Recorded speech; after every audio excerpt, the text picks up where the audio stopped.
How's it going, everyone? Today I wanted to give an update of sorts on the channel and all of the cars.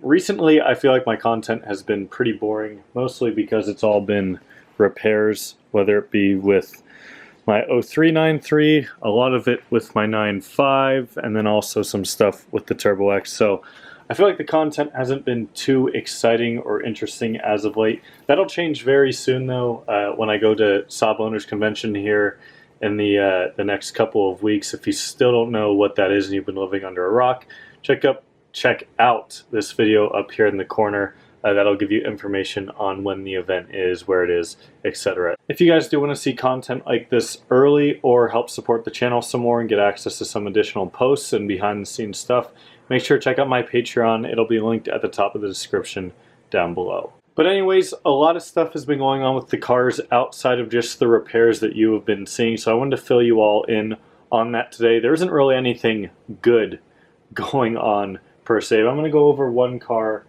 at a time and discuss everything that's going on with them. So that being said, let's go ahead, get into it. My original plan for this video was to take all the cars out to a nice area one at a time and film this, but the cicadas here in Phoenix, they're not too bad right now, but they make this very loud buzzing noise. I'll put a clip on the screen right here so you guys can hear how bad they usually are, but there's nothing I can usually do with the audio to make that any better.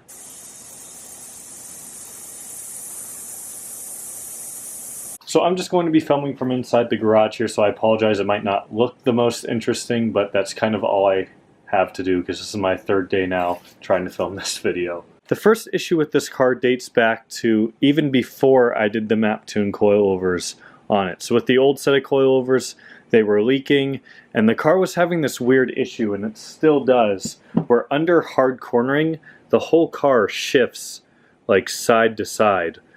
Like it almost feels like, I don't know how else to describe it, then the whole car shifts left to right. And I have replaced a lot of parts. I'm kind of running out of things to replace on it. I figured at first it was just the old suspension being bad because it leaked fluid everywhere. The new suspension didn't fix that. New tie rod ends didn't fix that. One of my only other thoughts is it could be something like subframe bushings, or I don't know, but there could be a couple other options. So eventually my plan is to take this car down to IMM, which is the Saab shop here in the greater Phoenix area, and pretty much just have them diagnose it. While the car is down there, I'm also going to have them do a cross-wheel drive service because it's been about 20,000 miles since that's been done. I've owned the car for about 20,000 miles and I had the service done right after I bought it, so it's time for it to be done again. I know some of you want to see a video on that. Unfortunately, I can't. Main reason being, to really do that service properly, you need a lift, and well, I don't have a lift. Another thing, it might be leaking oil. I'm not sure from where. I haven't even had a chance to look at it because I've been so busy. That's another thing I'm just going to have IMM take a look at and see where it's leaking oil from. If there is a leak, though, it's very slow. I kind of shuffle the cars around, though, so the puddle that's under it very well could have been a puddle that was from the 9.5 at one point, or this car back when it was leaking oil, so I really don't know. That I'm not too concerned about. Of course, I check the fluids to make sure nothing is low. So this is my 2003 Saab 9.3. You might have seen in my last video, I replaced the AC condenser on this car, and I made a mistake when I did that. So I took the car back to IMM, like I'd mentioned in that video, to have them recharge it. And turns out the O-rings that go between the lines and the condenser were just missing. So it was just leaking Freon straight out of there. So actually tomorrow, which by the time you're seeing this video, it would have already happened, I'm going to take it back to IMM and just have them fix that because I don't have time to deal with it, so I'm just going to have to pay them.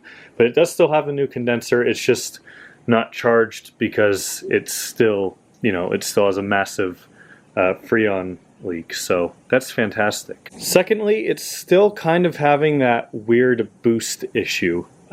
You might have seen a video a while ago where I replaced the boost pressure control valve, and that didn't fix the issue, where sometimes it would make full boost, other times it wouldn't. It's not related to heat soak, but pretty much there's a charge pipe.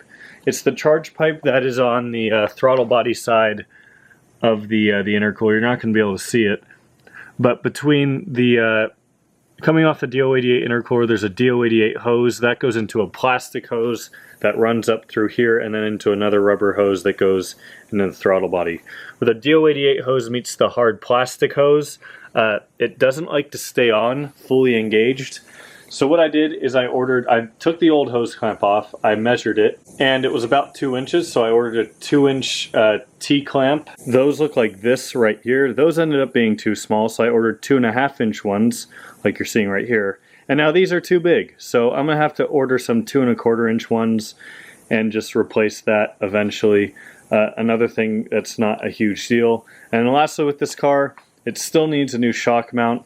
On the driver's side here, sometimes when I'm going over bumps or if the road's rough, it just makes a ton of noise. It's very annoying. The car drives fine, handles fine, whatever. But again, this is all just a lot of stuff that either I can't do or it's just like stuff that doesn't really make for a good video. Because of the cicadas, I'm just going to stay away from this car as much as I can because it's so loud and annoying out there.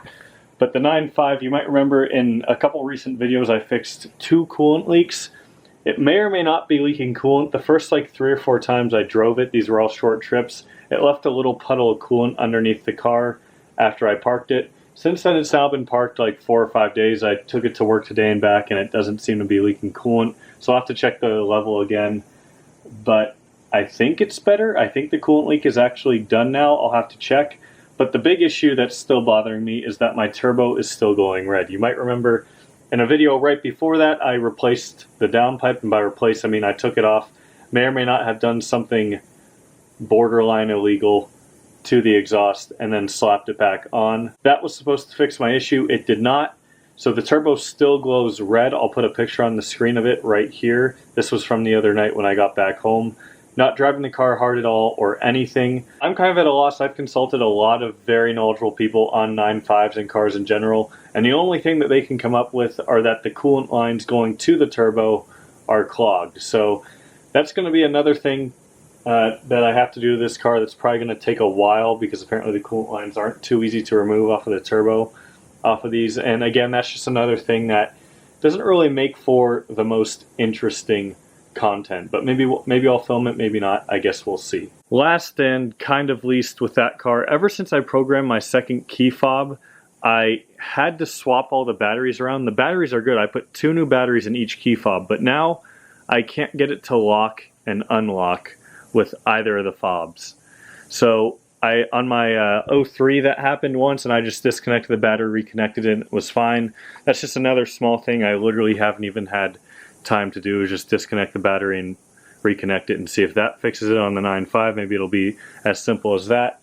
But I've been manually locking and unlocking it with the key, so yeah, not too fun. But as you can see, guys, all of these cars are kind of killing me right now. And because of that, I haven't been able to make fun, exciting content that I have wanted to. But like I said, there's going to be a ton of cool videos coming up at SOC with, you know, just daily content, or maybe I'll be filming some people's cool cars for separate videos. I guess we'll see. But with that being said, I think this video has gone on long enough. Thank you all so much for watching. Please leave a like to pity me, because I'm very sad that all these cars are just not running as well as they should be right now. So thank you all so much for watching, and I'll see you next time.